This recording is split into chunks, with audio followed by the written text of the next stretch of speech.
श्री कृष्णाभ्याम नमः। श्री गुरुचरण कमलेभ्यो नमः। प्रभु आपका कीर्तन करके ही है हर्षित जगत पाए अनुराग भी। असुर भागते डर के दिशाओं में, उचित है करें नमन सिद्ध सब तुम्हें। ब्रह्मा के आदि बड़े सबसे हो, नमस्कार क्यों ना करें आपको। सत्या असत्या परे इससे भी, हो सब कुछ प्रभु आप बस आप ही। आदि देव भगवन सनातन भी हो, परम धाम सबका सहारा भी दो। हो सर्वज्ञ तुम जानने योग्य भी, समाया तुम्ही में जगत यह सभी। यम वायु अग्नि वरुण चांद तुम, पिता ब्रह्मा के और हो ब्रह्मा भी तुम। नमस्कार तुमको हजारों ही बार, नमस्कार भगवन है फिर नमस्कार।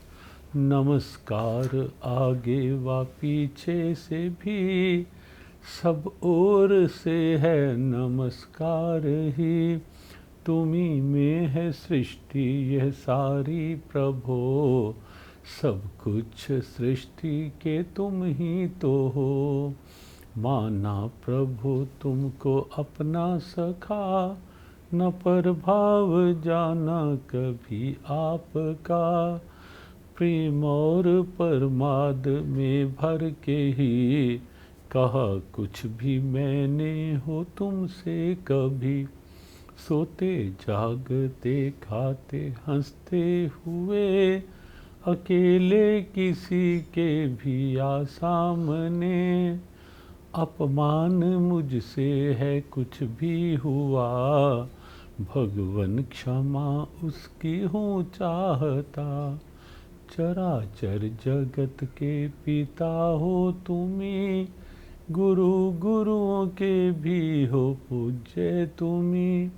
न सम आपके कोई त्रैलोकी में, बढ़कर कोई कैसे हो आपसे। चरणों में गिर करता प्रणाम हूँ, कृपा करो मुझ पे विनती करूँ। पिता पुत्र सखा मित्र पति पत्नी को, करे माफ वैसे ही मुझको करो।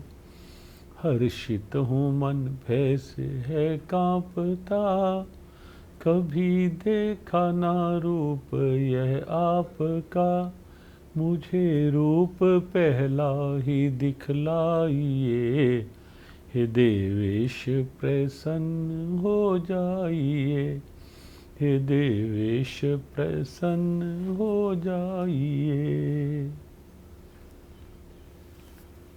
अर्जुन के द्वारा की गई स्तुति। भगवान के द्वारा प्रकट की गई प्रसन्नता, इस संकेत के साथ मया प्रसन्नेन तव अर्जुनिदं रूपम परम दर्शितम आत्मयोगात्। तेजोमयम विश्वमनंतमाद्यम, जन्मे त्वदन्येन न दृष्टपूर्वम। और उसके पश्चात भगवान का यह संकेत कि जो रूप तूने देखा पार्थ, ये किसी भी साधन के द्वारा नहीं होता। विषय के साथ ही जुड़ी एक जिज्ञासा है हमारे पास, यद्यपि 2-3 जिज्ञासाएं। और तब हम एक कल का जो प्रसंग था भीष्म पितामह के विषय में भी कुछ अत्यंत रोमांचक उस समय के भाव जो उनके अंदर की कृष्ण भक्ति कृष्ण प्रेम को दर्शाएंगे और हमें भी एक प्रेरणा देंगे कि पितामह के अंदर किस प्रकार का कृष्ण प्रेम उछाल लेता था। वो भगवान कृष्ण के प्रति कैसे एक समर्पित संकल्पित निष्ठा रखते थे, उसकी 1-2 अद्भुत झांकियाँ हम आज देखेंगे। भक्त चरित्र के रूप में जो एक संकेत था कि नित्य प्रति भक्त चरित्र और कल पितामह के जीवन का कुछ एक ऐसा अद्भुत भाव रह गया था। लेकिन एक जिज्ञासा है कि अगर भगवान साधन साध्य नहीं है, कृपा से ही मिलते हैं, तो फिर साधन करने की आवश्यकता ही कहाँ रह जाती है? क्यों करेंगे साधन? देखो, कृपा ये नहीं कहती कि आप हाथ पर हाथ धरे बैठे रहो। कृपा ये नहीं कहती कि कोई काम करो नहीं, पुरुषार्थ करो नहीं, साधन करो नहीं और बैठे बैठे कृपा हो जाए। कृपा का ये अर्थ नहीं है कि कोई व्यक्ति आया, बड़े सुंदर आम के फल लगे थे एक पेड़ पर और नीचे लेट गया मुंह खोल करके। किसी ने पूछा, भाई यहाँ क्या लेटे हो ऐसे? कहते, बस प्रतीक्षा कर रहा हूँ कि कब ऊपर से कोई आम गिरे और सीधा उसका रस मेरे मुंह पे आके पड़े। अब ये कोई स्थिति अच्छी नहीं कही जा सकती। ये एक प्रमाद की स्थिति है, आलस्य की स्थिति है कि हम बैठे बैठे कहें कि भगवान की कृपा। हाँ, उसमें भी एक संकेत होता है कि जब अंदर के साधन परिपक्व हो जाते हैं और उसके बाद साधन का अहम नहीं होता, निष्ठा पूरी प्रभु के साथ जुड़ जाती है, समर्पण भाव से कि साधन कर रहा हूँ, हो रहा है, लेकिन ये मेरा विश्वास है कि केवल साधन से कृपा नहीं मिलेगी, कृपा तो उनके स्वयं के करने से ही मिलेगी।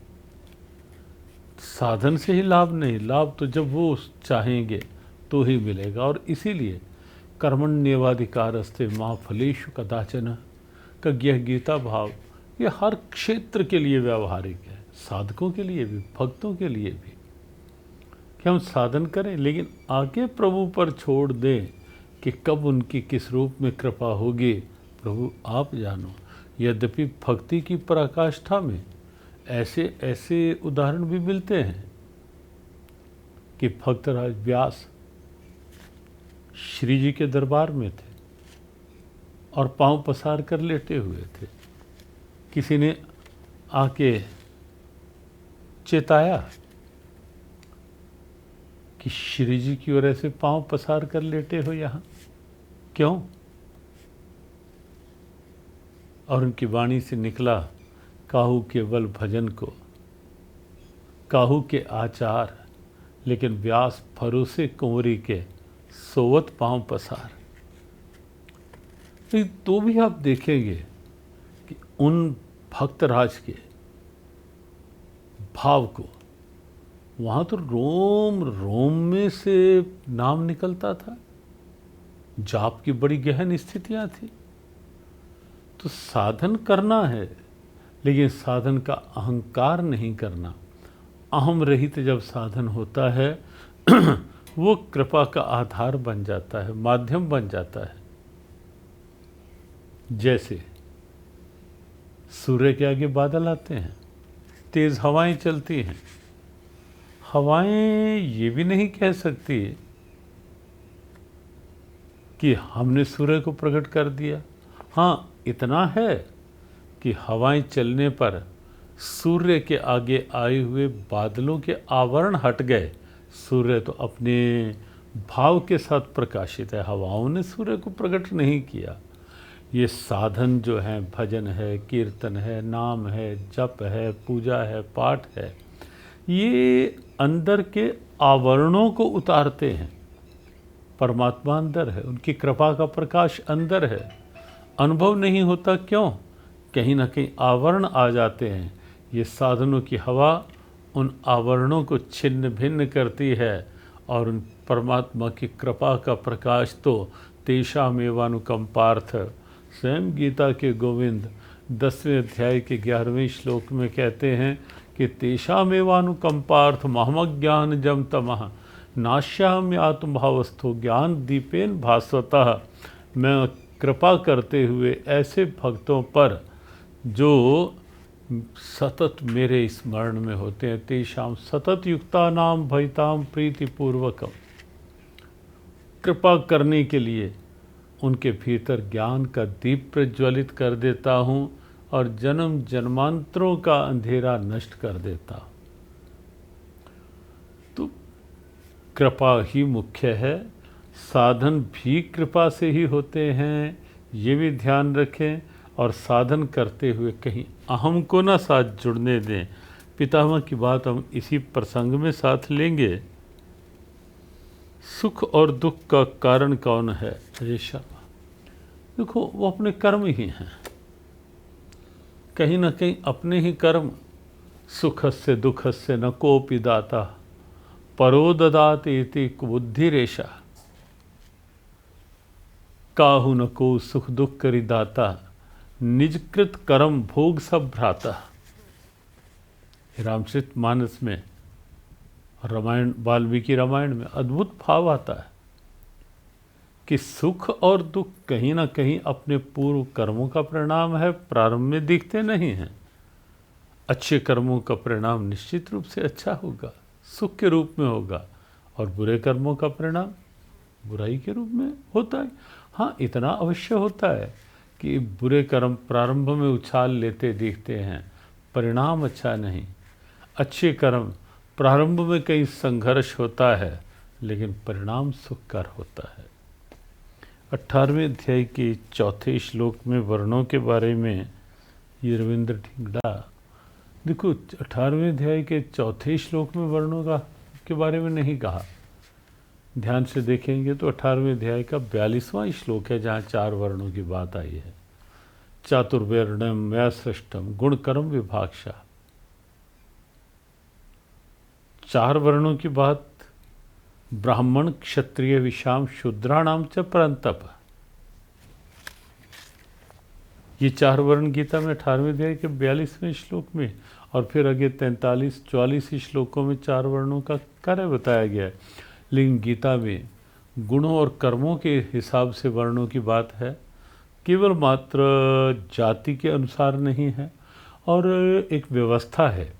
जैसे शरीर में आप देखेंगे मस्तिष्क है जो योजनाएं बनाता है, उदर है जो खाया हुआ सब अंगों तक पहुंचाता है, हाथ हैं जो पूरे शरीर का रक्षण करते हैं, और पांव हैं जो पूरे शरीर का भार उठाते हैं। और ये 4 वर्ण हैं, कम किसी को नहीं आंका जा सकता। मस्तिष्क ब्राह्मण के रूप में, उदर वैश्य के रूप में, बाजू क्षत्रियों के रूप में, पांव शूद्रों के रूप में। लेकिन आप देखेंगे कि तारतम्यता जिसकी आज विश्व को आवश्यकता है, कि पीड़ा अगर पांव में होती है, अगर कोई कांटा पैर में लगता है तो झट से मस्तिष्क योजना बनाता है कैसे निकले, हाथ उस कांटे को कुरेदने का प्रयास करता है, और दवाई पेट में जाती है और दर्द पैर की ठीक होती है। और ऐसे ही कहीं भी एक अंग की पीड़ा पूरे शरीर की पीड़ा हो। समाज पूरा एक शरीर है। वर्ण व्यवस्था को केवल जातिगत ऊंच नीच में न लेकर के एक व्यवस्थागत ढांचे के रूप में ही देखना चाहिए। गृहस्थ साधक की दिनचर्या कैसी हो? परशुराम, देखो दिनचर्या में ईश्वर भूले नहीं, नित्य प्रति प्रातःकाल नियम हो, पाठ का, पूजा का, कुछ हवन करें और अच्छा है, और दिन भर सद्भावनाएं बनी रहें। जो जीविका निर्वाह के साधन हैं उनके लिए उपयोग करें, लेकिन हर क्रिया को प्रभु का प्रसाद मान करके, प्रभु के अर्पण करके अहम नहीं करें। पारस्परिक सद्भावनाओं का परस्परम भावी अंतः के अनुसार ध्यान दें। रात्रि विश्राम से पूर्व भगवान को प्रणाम करके परिवार एक साथ बैठे, और बैठ करके कुछ पाठ, प्रार्थना, आरती, भगवान को प्रणाम और सद्भावना पूर्वक विश्राम। वैसे ढेरों नियम होते हैं, लेकिन अब इस समय विस्तार कर काम, क्रोध, लोभ, मोह, अहंकार या अहंकार में मोह पर काबू करना कठिन है। कृपया विस्तार से बताएं ज्योति। देखो, वृत्तियाँ तो कहीं ना कहीं सभी अपने अपने स्थान पर प्रभावी हो सकती हैं, लेकिन जो मोह की बात आपने कही है उसके लिए केवल एक ही सूत्र ले लें कि जो कुछ भी है लाया नहीं, ले जाऊंगा नहीं, यहीं मिला है, यहीं के लिए मिला है, जिससे मिला है बस उसका मान करके उपयोग करते रहो। बड़ा सीधा सूत्र है। जो कुछ भी है जिससे प्राप्त हुआ है ये सब उसी की कृपा का प्रसाद है, उसी का मान करके उपयोग करें। वैराग्य केवल कम समय के लिए होता है। क्यों रोहित? देखो, वैराग्य की सही परिभाषा समझो। वैराग्य केवल शमशानी वैराग्य नहीं है, क्षणिक वैराग्य की स्थिति नहीं। वैराग्य तो जीवन का एक स्वाभाविक भाव है, डरने वाला नहीं, कोई विशेष वेशभूषा की बात नहीं। वैराग्य जो असत्य है, अशुभ है, वहाँ राग का ना होना और ईश्वर में और शुभता में राग का होना, यही वैराग्य। प्रभु में राग अनुराग बन जाएगा, संसार में राग आसक्ति बन जाएगा, प्रभु में राग भक्ति बन जाएगा। तो इस रूप में आप रहें संसार में, तो निश्चित है कि संसार में रह करके निवृत्त रागस्य गृहम तपोवनम योग वाशिष्ठ की भाषा में आता है कि राग रहित, और राग रहित का अर्थात उदासीनता नहीं है, निर्ममता नहीं है। राग से मोह से रहित होने का अर्थ निराशा नहीं है, सद्भावनाएं और बढ़ेंगी, क्योंकि सब प्रभु की फुलवारी है। मैं और मेरा खत्म होने के बाद समाज में इज्जत कमला काल रहा। देखो, मैं और मेरा समाप्त होने के बाद एक व्यापकता आती है जीवन में। कहीं ना कहीं ये संकीर्ण वृत्तियाँ हैं जो अपने तक सिकोड़े रखती हैं, अपने तक ही सीमित रखती हैं। ये मैं जो दिख रहा हूँ और जो मेरे दायरे में है यही मेरा, मैं कुछ नहीं, जो कुछ है तू ही तू, मेरा कुछ नहीं, जो कुछ है प्रभु तेरा, ये मानकर व्यवहार करेंगे। अपना स्वभाव अच्छा होगा, अपना स्वभाव अच्छा होगा, मन खुला होगा, तो स्वाभाविक है फिर इस बात की चिंता भी नहीं रहेगी कि कौन इज्जत देता है। इज्जत अपने आप प्रभु की कृपा से होगी। दीपक शर्मा गुरुदेव, दूसरे अध्याय का नाम सांख्य योग क्यों है? सांख्य योग का अभिप्राय, देखो सांख्य कहते हैं विवेक को, उचित अनुचित में विवेक, जड़ चेतन में विवेक, सत्य असत्य में विवेक, क्या करना क्या नहीं करना में विवेक। सांख्य ज्ञान का ही एक भाव है और इस रूप में है जड़ और चेतन। और इसीलिए इस अध्याय का प्रारंभ भी जो हुआ, प्रारंभिक उपदेश में आत्म अनात्म वस्तु विवेक कहा जाता है। उस प्रकरण का नाम है क्या आत्मा है, क्या अनात्मा है, क्या जड़ है, क्या चेतन है। तो ये विवेक बना रहे। तो बात चल रही थी कि ये जो प्रसंग है हमारा, ये प्रसंग कहीं ना कहीं इस बात को सिद्ध करता है कि भगवान जब भी मिलते हैं अपनी कृपा से मिलते हैं, लेकिन तो भी हमें अपने भावों का ध्यान तो रखना ही है। भाव निर्मल रहें, भावों में कपट, ये तो प्रभु अवश्य देखते हैं। निर्मल मन जन सो मोहि भावा, मोहि कपट छल, निर्मल मन जन सो मोहि पावा, मोहि कपट छल छिद्र न भावा।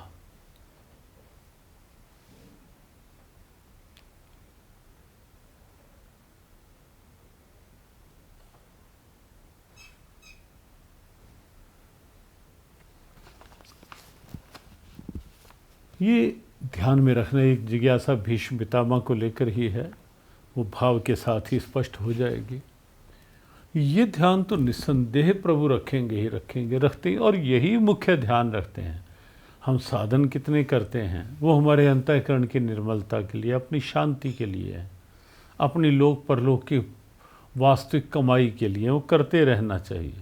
और इस समय तो पूरा समय भी है, लॉकडाउन के नियम हैं, सब घर में ही हैं, समय को अपनी रफ्तार से निकलना ही है, निकल रहा है, निकलेगा। हम उस समय को कुछ इस ढंग से उपयोग में क्यों नहीं ला सकते? ला सकते हैं, लाना चाहिए कि कुछ ना कुछ ठीक है, पारिवारिक सद्भावनाओं के लिए कुछ समय निकालना वो भी आवश्यक है। बार बार कहा जा रहा है कि बच्चों के साथ ज़रूर बैठें, उनके भीतर की बात सुने, समझें, उनके अंदर की चेतना को जगने दें और उनकी चेतना को कहीं ना कहीं सत्संग के साथ जोड़ें। ये एक अच्छा अवसर है और ये सत्य माने कि बच्चों का भविष्य और आपका अपना भविष्य भी इस बात पर बहुत निर्भर करता है कि बच्चे कितने संस्कारित हैं। बच्चे अपने भी तभी बनकर रहेंगे और आपके भी तभी बनकर रहेंगे जब वो अच्छे संस्कारित होंगे। हमें अच्छा लगता है, कभी कभी कोई दिखाता है कि कोई वीडियो क्लिप आती है, छोटे छोटे बच्चे बैठ कर के तबले का अभ्यास कर रहे हैं, छोटे बच्चे बैठ कर के भजन गुनगुना रहे हैं, छोटे बच्चे बैठ कर के यज्ञ कर रहे हैं। ये एक ऐसी नींव बनेगी जो भविष्य के लिए एक मजबूत बिल्डिंग का आधार बन जाएगी। और ये समय है आपके पास, अपने लिए भी जितना हो सके कुछ अच्छी कमाई बटोर लो, जोड़ लो अपने साथ। और यही तो वो कमाई है जो लोक का इस आनंद है, इस समय भय रहित करने का एक सशक्त साधन है। और आगे निश्चित रूप से आपका साथी, सहायक, सहारा और रक्षक बन रही है ये कमाई। ये पाठ की, पूजा की, हवन की, सत्संग की, यज्ञ की, दान की, तप की, ये सारी क्रियाएं ये आपकी अक्षय कमाई के रूप में बन आ रही है। ये करते रहो, नियम से करते रहो, लेकिन साथ साथ करने के बाद सब कुछ प्रभु के अर्पण करते रहो। मन को खाली रखो, मन इतना खाली रखो ताकि सीधा प्रभु का ध्यान हमारी ओर खींचे। लेकिन वो तभी जब हमारा ध्यान उनकी ओर खींचेगा। तो स्वाभाविक कल जो संकेत किया था, जो मुझको याद करते हैं मैं उनको याद करता हूँ। और पितामह का भाव हम इसी रूप में दोनों स्थितियाँ लेते हैं। एक और प्रभु की दृष्टि, पितामह की दृष्टि प्रभु पर, और एक और प्रभु की दृष्टि पितामह पर। महाभारत युद्ध के बाद जब पितामह शरशैया पर आ गए और एक दिन जिस समय पांचों पांडव युद्ध हो चुका था, पांचों पांडव आपस में लगे थे भाई। कोई कहे मेरे गांडीव का ये कमाल था, कोई कहे मेरी गदा का, कोई मेरे भाले का, कोई कहे तलवारों का ये कमाल। ये तो हमारे प्रभु गोविंद कृष्ण मुस्कुरा रहे थे। और सच में हमारे कन्हैया की मुस्कान बड़ी अद्भुत है, बड़ी अलौकिक है। कभी कभी आप देखेंगे उनकी मुस्कान बड़ी चतुराई भरी, भाव भरी है। और कभी कई तरह की उनकी मुस्कान होती, कई तरह की, और बड़ी अचूक मुस्कुरा रहे थे। पांचों से कहा कि चलो, भक्ति का, ज्ञान का सूर्य अस्त होने को है, एक बार प्रणाम कराते हैं पितामह को। सबको साथ लिया, चल पड़े, पहुँचे वहाँ जहाँ पितामह शरशैया में भगवान के ध्यान में। कुछ चर्चा हुई, कुछ पितामह ने कोई उपदेश संदेश भी दिए। द्रौपदी के मुंह से अचानक निकल पड़ा कि पितामह, ये ज्ञान उस समय कहाँ था आपका कि जब भरी सभा में दुशासन चीरहरण का दुस्साहस कर रहा था और सब देख रहे थे, आप भी मौन थे। उस समय ये ज्ञान कहाँ था? और पितामह के मुख से एक सत्य निकला पितामह ने कहा, देवी, सिंहासन के साथ बंधा हुआ था ये एक पक्ष है, लेकिन हस्तिनापुर का नमक खाया हुआ था, और अब अर्जुन के बाण लग लग के वो रक्त निकल गया है। अब मैं बिल्कुल खुलेपन में अपनी बात कह रहा हूँ। अब भोजन का भी कहीं ना कहीं प्रभाव तो रहता ही है, और इसीलिए अपने यहाँ जो कहा जाता है, और जीव गीता ने भी ये आह्वान किया कि 3 श्लोक गीता जी के भोजन से पहले कर लो, प्रभु के अर्पण कर दो और भोग लगा के खाओ।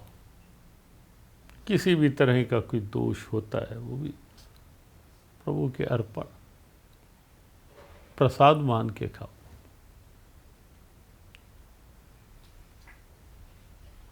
अचानक जब सारी बात हो रही थी, पितामह ने अर्जुन को इशारा किया अपने निकट आने के लिए। अर्जुन आए। पितामह ने कहा, पार्थ, अर्जुन तू बहुत भाग्यशाली रहा। 1 बार, 2 बार, 3 बार भक्तमाल में अद्भुत बात, रोमांचक बात कई बार बोल दिया। पार्थ, तू बहुत भाग्यशाली रहा रे।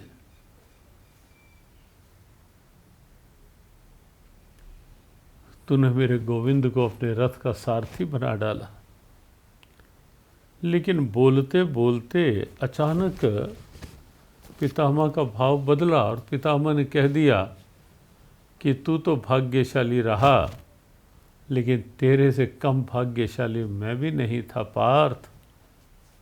देखें भाव, और भाव जिसको बनाना है वो कहीं से भी बना लेगा। जब सोच पॉजिटिव रखोगे तो ये भाव अपने आप निकलेंगे, और जब अपनी सोच नेगेटिव, नहीं जी क्या करें जी, करते तो हैं जी, कुछ होता तो नहीं जी, भगवान भी पक्षपात करते हैं, कृपा है, जब अपने मन में ही ऐसी ऐसी बातें रखोगे, कोई संशय रखोगे, तो कृपा कहाँ से आएगी बताओ?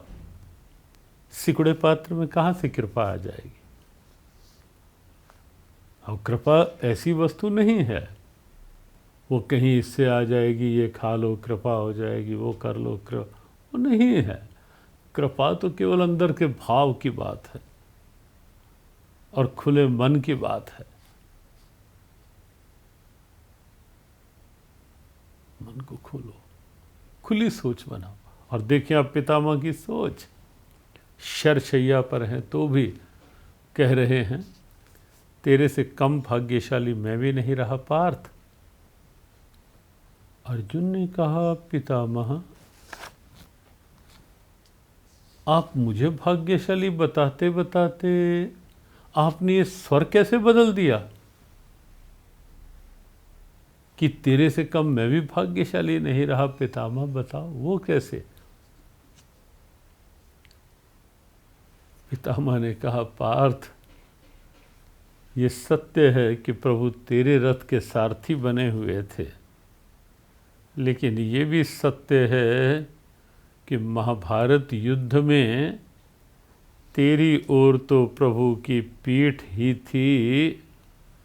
मुखारविंद के दर्शनों का आनंद तो मैं लेता था महाभारत युद्ध में, क्योंकि सामने विपक्ष में मैं होता था और मेरे सामने प्रभु का मुखारविंद होता था। वो आनंद तो मैं लेता था, इसलिए तेरे से कम भाग्यशाली मैं भी नहीं हूँ पार्थ। अब देखिए भाव की बात, था कुछ नहीं, लीला वही थी कि भगवान सारथी हैं, अर्जुन रथी है, लेकिन लेने की बात है। कोई भी घटना, कोई भी बात, हाउ वी टेक इट, हम कैसे उसे लेते हैं।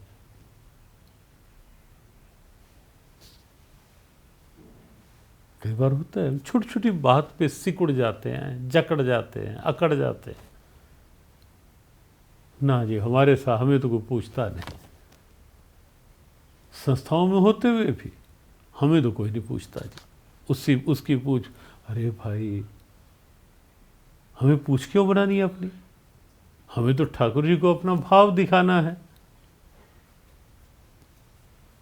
अगर हम ये रखें कि वो नहीं पूछ रहा, वो नहीं पूछ रहा, कोई नहीं पूछेगा। ध्यान रखें, सोच खोलें।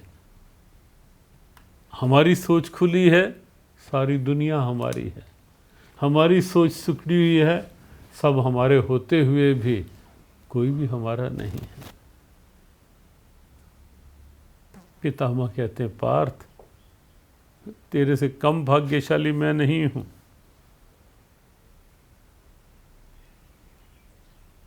मुखारविंद तो मेरी ओर होता था।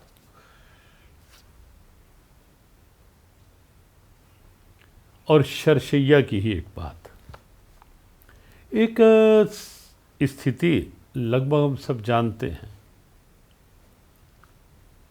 लगता भी यही है और ये पक्ष है भी, था भी, कि पितामह शरशैया पर उत्तरायण की प्रतीक्षा कर रहे थे कि उत्तरायण आएगा तो इच्छा मृत्यु का वर था, लेकिन उत्तरायण पक्ष के साथ साथ एक और उत्तरायण की प्रतीक्षा भी थी पितामह को, और वो प्रतीक्षा थी कि श्री कृष्ण मेरे सामने हों। और दो अवसरों पर पितामह ने ये निश्चित भी किए करवाया हुआ था। एक तो जब पितामह ने महाभारत युद्ध के मध्य दुर्योधन ने जब स्पष्ट कह दिया, पितामह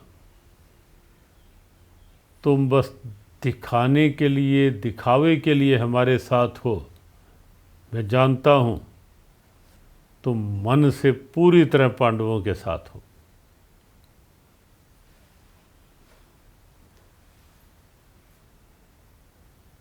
वरना हो ही नहीं सकता था पितामह कि आपके बाण पांडवों में से किसी का वध न कर पाए।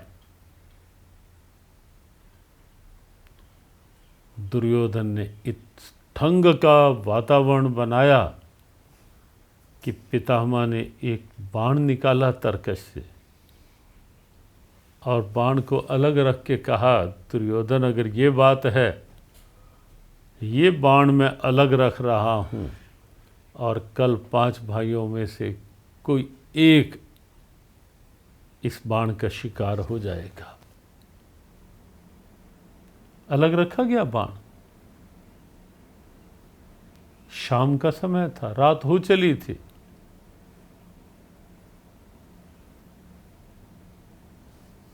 बात बाहर निकल गई, पता चल गया द्रौपदी को भी। द्रौपदी भागी गोविंद के पास, संकेत किया कि कृष्ण क्या ये सच है कि पितामह ने प्रतिज्ञा कर लिया एक बाण अलग रख करके कि 5 भाइयों में से एक कल इस बाण का शिकार होगा। श्री कृष्ण आधी रात के समय, आधी रात के पश्चात, रात्रि का तीसरा प्रहर, पितामह उठ जाया करते थे, ध्यान करते थे।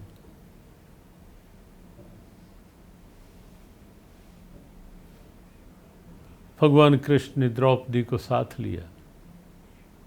निर्देश पहले से निश्चित हो गए। बता दिया कि पितामह बैठे होंगे,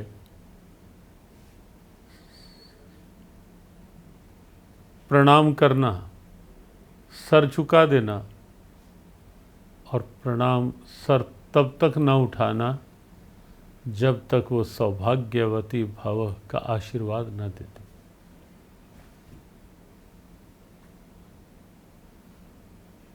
जा ले गए, हल्की हल्की बूंदा बांधी थी। पितामह के शिविर के नज़दीक आकर श्री कृष्ण रुक गए। एक वृक्ष था, कहा मैं यहीं रुकूंगा, तुम चली जाओ।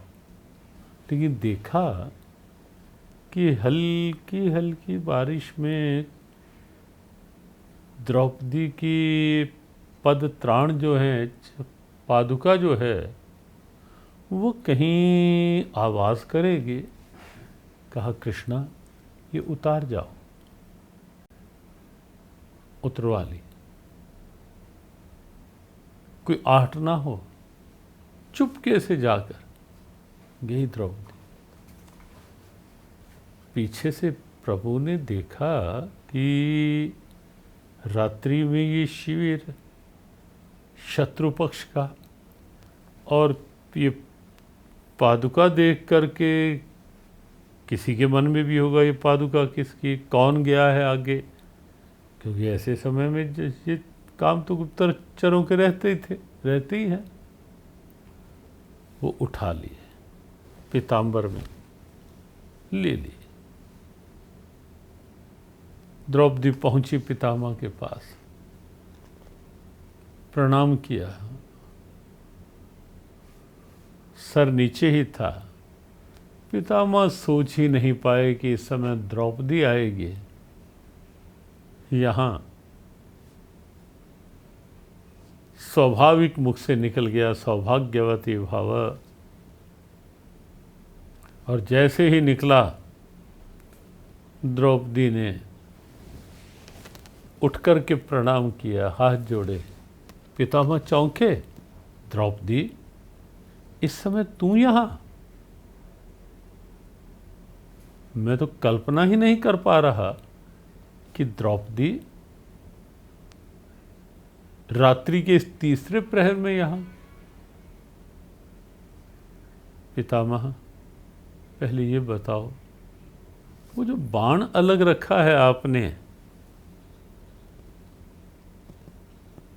ये निश्चित करके कि 5 पांडवों में से कोई एक इसका शिकार होगा, कोई भी होगा, तो मैं सौभाग्यवती कैसे रहूंगी? आपका या तो आपका आशीर्वाद झूठा होगा या आपकी प्रतिज्ञा।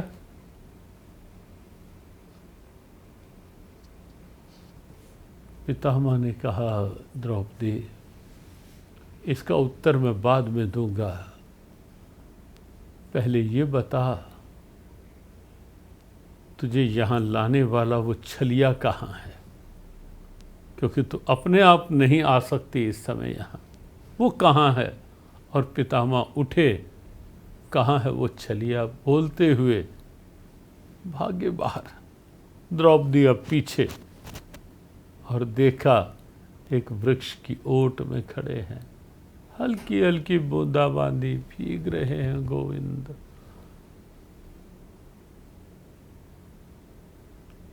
कुछ सकुचाए पितामह को देखकर, लेकिन पितामह ने जैसे ही कहा, गोविंद ये कैसी मुद्रा आपकी है, ये कैसा स्वरूप?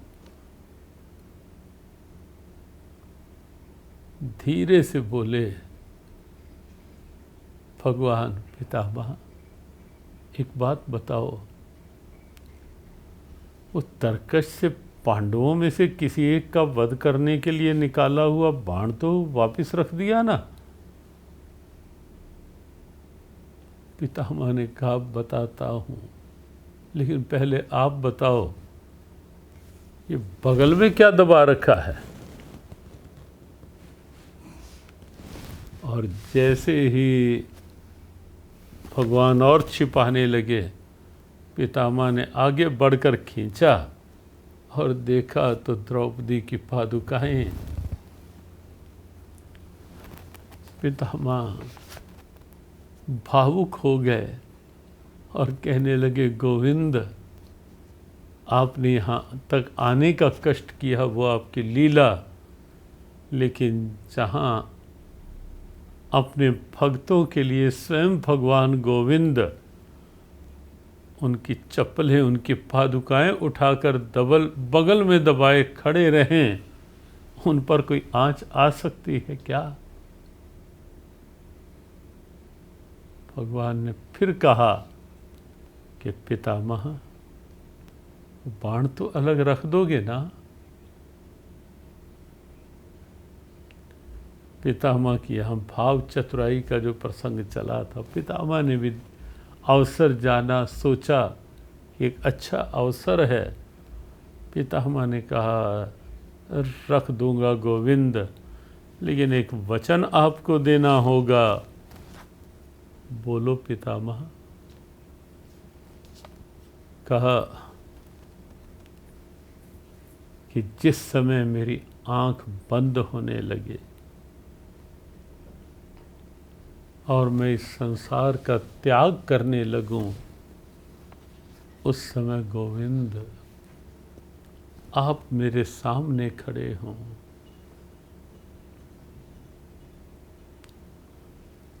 आपकी दृष्टि केवल और केवल मुझ पर हो।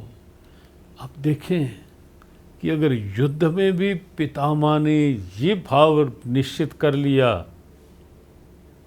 और अर्जुन को कह दिया तेरे से कम भाग्यशाली मैं भी नहीं, वरना ईर्ष्या भी हो सकती थी ना, ये बड़ा बनता है। जैसे आम हम लोगों में हो जाती है, किसी को थोड़ा आगे देख करके कि बड़ी बनती है, ये ज़्यादा आगे हो रही, ये ज़्यादा आगे हो रहा है, प्राय हो जाता है। ईर्ष्या भी नहीं, पितामह ने तो उसे ऐसा रंग दे दिया, तेरे से कम भाग्यशाली मैं भी नहीं पार्थ। निहारता तो मैं ही था, दृष्टि तो मेरी ही रहती थी प्रभु पर, प्रभु के मुखारविंद पर। और अब पितामह को अवसर मिला कि प्रभु उस समय आप इतना तो करना स्वामी, जब प्राण तन से निकले, पीताम्बरी कसी हो, छवि मन में ये बसी हो, होठों पे कुछ हंसी हो, जब प्राण तन से निकले, ये पक्का करो गो। भगवान ने स्वीकार किया। और अब एक उत्तरायण वो था कि पक्ष का उत्तरायण, और एक स्वयं भगवान गोविंद सामने थे पितामह के, और पितामह उस रूप में शरशैया पर पड़े पड़े, इच्छा मृत्यु का वर होते हुए भी अब आनंद से स्वधाम गमन कर रहे हैं, प्रभु के धाम में। तो अब देखें पितामह का भाव, छोटी छोटी बातों में ईर्ष्या द्वेष से बचें, मन को खुला रखें, भाव को निर्मल रखें, दृष्टि प्रभु पर रखें। लॉकडाउन के नियमों में अपने मन को अनलॉक करके रखें। कहीं भी लगता है कि मन मेरा किसी वृत्ति में जकड़ा हुआ है, मन को अनलॉक करें। खुद रहना है लॉक में, लॉक का मतलब घर में नियमों में, लेकिन मन को तो आप खुला रख सकते हो ना। और खुला रखें, भगवान की कृपा बनी रहे।